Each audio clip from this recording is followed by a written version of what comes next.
तरह से आप लोग जो है ईपीएस की मांग को लेके 7-8 सालों से संघर्ष कर रहे हो। सरकार जो है डेट पे डेट दे रही है, आप लोगों की मांगें नहीं पूरी होगी। आप लोगों को पेंशन बढ़ोतरी होगी या नहीं होगी, उस पर क्या कहें?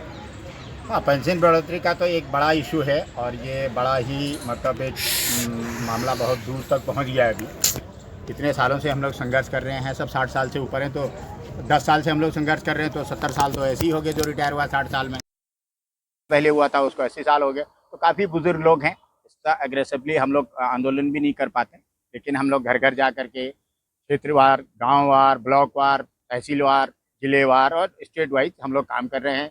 और राजावत जी भी काम कर रहे हैं, हमारे राष्ट्रीय अध्यक्ष जी स्वयं जो है राज्यों में जा करके सभी जो है ईपीएस 95 से जुड़े हुए सदस्यों को ऊर्जावान कर रहे हैं। सभी लोग संघर्षरत रहे हैं, जिले से लेकर के ब्लॉक से लेकर के जंतर मंतर तक। यही योजना है। संघर्ष करने से फायदा आखिर क्या हो रहा है? 8 सालों से आप संघर्ष ही करते रहोगे।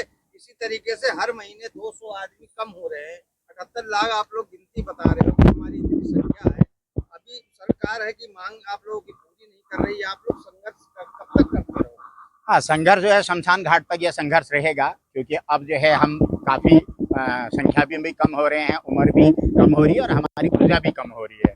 लेकिन सरकार को संवेदनशील होना चाहिए पब्लिक इशू पर, क्योंकि लोकतंत्र है। लोकतांत्रिक तरीके से आप सरकार में आए हो, तो आप लोगों का तो कुछ न कुछ तो आप लोगों की आवाज़ को सुनो ना। आप तो खाली हेमा मालिनी के साथ फोटो खिंचवा देते हो, किसी सांसद के साथ जो है नरेंद्र मोदी जी चाय पिला देते हैं, उसके बाद बोलते हैं हाँ हो रहा है, मैं देखूंगा इसको, अच्छा मैं वित्त मंत्री से बात करूंगा। इस प्रकार के आप तो ये ठीक नहीं है। ये हमारे लिए, चाहे बुजुर्गों के लिए हो, चाहे युवाओं के लिए हो, चाहे नौकरी के लिए हो, चाहे आप देश के इंफ्रास्ट्रक्चर के लिए, किसी भी विषय बिंदु पर हो, सरकार को गंभीर होना चाहिए, सरकार को निर्णय लेना चाहिए और टाइम बाउंड निर्णय लेना चाहिए। ऐसे नहीं 10-10 साल तक बुजुर्गों को आपने टाल दिया। 70 साल का बुजुर्ग 80 साल 75 साल में मर गया, उसने आंदोलन भी किया 15 साल और उसके बाद वो मर भी गया, उसको पता ही नहीं चला रिजल्ट क्या हुआ, पता ही है। तो कम से कम सरकार को लोगों के प्रति एक संवेदनशीलता तो दिखानी पड़ेगी।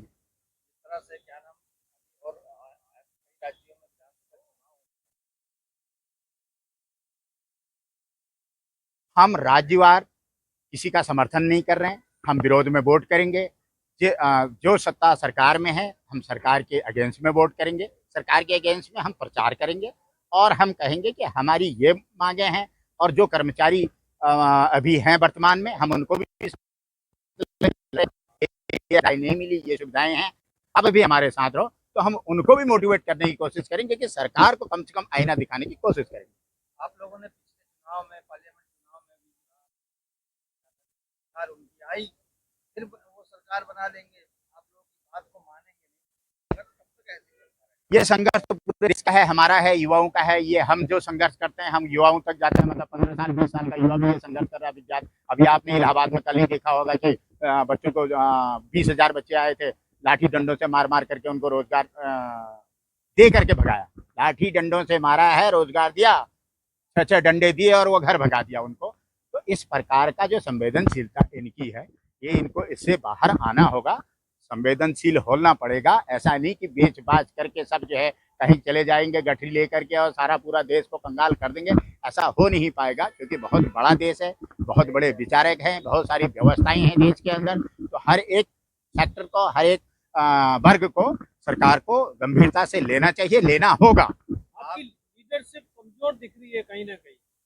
अब जब भारतीय राष्ट्रीय कांग्रेस की लीडरशिप कमजोर दिख रही है और जो क्षेत्रीय पार्टियां हैं, जो 10, 20, 50 साल से जो है डीएमके, एडीएमके और मुलायम सिंह एंड कंपनी, बहुत सारे क्षेत्रीय दल हैं, वो कहीं नहीं दिख रहे हैं। तो हम बुजुर्ग जिनको पेंशन नहीं मिली, जिनके पास पैसे नहीं, जो रिटायर हो गए, तो आप हमको कमजोर कहोगे, आप कह सकते हो हमको। लेकिन आप वो राहुल गांधी को कमजोर बोलते हैं, कांग्रेस को कमजोर बोलते हैं, इन पार्टियों को कमजोर बोलते हैं। आप भी कह सकते हो हम लोग कमजोर हैं, हम आपकी बात मानने के लिए तैयार हैं। आप लोगों का जो संघर्ष आप लोगों का 7-8 साल से आप लोग संस्था चला रही है, वो कहीं अपने उससे जो है भटक गई।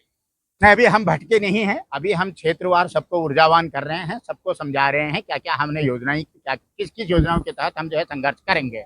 और हमारा संघर्ष करने का एक मैनर मेथड है, एक उम्र है, एक डायलॉग है और एक भाषा है। हम ऐसे इस प्रकार से, जैसे राजनेता लोग बोल देते हैं या जैसे सड़क छाप लोग बोल देते हैं, इस प्रकार से हम न बोल पाएंगे न कर पाएंगे। लेकिन हमारी मांग जायज है, हम उस पर तो खड़े हैं, वो तो हम 100% दिखा रहे हैं। आपका ऑल इंडिया लेवल का संगठन है, तो जहाँ चुनाव होते हैं जिन स्टेशनों में, जैसे महाराष्ट्र में, झारखंड में, तो वहाँ प्रोटेस्ट करना चाहिए, सरकार के खिलाफ कुछ एजेंडा सेट करना चाहिए वोट से, तभी तो डरेगी ना सरकार। वहां पे प्रोटेस्ट भी हो रहा है। हम बता भी रहे हैं कि आप जीतोगे, हम दो प्रकार से बात करते हैं, आप जीतोगे तो पार्लियामेंट, और आप हमारी आवाज नहीं उठाते हो तो हम जो है दूसरी पार्टी के पास जा रहे हैं, उनको जो है बताते हैं। तो हम दोनों प्रकार से बात करते हैं। इनके कहने का मतलब जो है, चुनाव हो रहा है हरियाणा में, आप प्रोटेस्ट कर रहे हो महाराष्ट्र में, उसका क्या फायदा होगा? आपको हरियाणा में आना चाहिए अपनी टीम के साथ। इसके लिए मेरी रावत जी से अभी बात हो नहीं पाई है, राजावत जी से।